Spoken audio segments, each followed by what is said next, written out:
So pleased to have worked with Senator Booker on the rail portion and on the entire transportation bill. I'm pleased that it's passed the House and Senate and been signed into law by the President, a major accomplishment. And I would note that predecessors of ours from our states were part of the last major effort for a comprehensive rail bill. My predecessor, Trent Lott, along with the late Frank Lautenberg of New Jersey, were the authors of the Passenger Rail Investment and Improvement Act, which was introduced in 2007, and much work on it was done before Senator Lott resigned at the end of 2007. It was actually passed in 2008. So I think it's quite appropriate that Senator Booker and I would be allowed to follow in their footsteps and participate in this legislation, which deals with making our rail system safer in the United States and more efficient, that puts greater attention on planning and efficiency. And I know that Senator Booker shares my enthusiasm for the accomplishment that this Congress has made in that regard. It probably doesn't come as a surprise to people to hear a senator from the Northeast be such a strong advocate of passenger rail and of Amtrak. But I can tell you that as this representative of Mississippi and a senator from the southeastern part of the United States, we believe in passenger rail too. It's important to the entire national economy, so it's important to our economy. It's also important to the economy in my region of the country.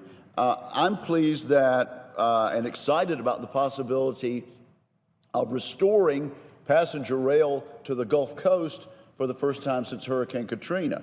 We made it work between New Orleans and the Mississippi Gulf Coast and Mobile and Orlando before the storm, and we think we can make it work now. One provision in the bill establishes a new Gulf Coast working group, which will receive a $500,000 grant specifically for the purpose of returning rail to the area. And another provision creates a grant program that can assist applicants like the Southern Rail Commission in its work to restore passenger rail to the Gulf Coast.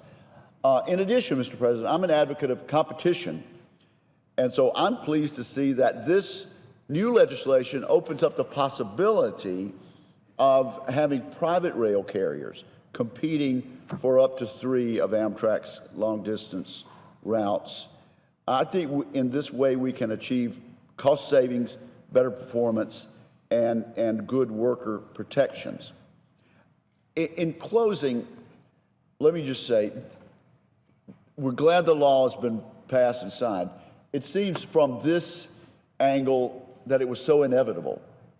But I can just tell you, Mr. President, and I think members on the floor of the Senate who are listening to this colloquy would have to admit that this didn't have to happen.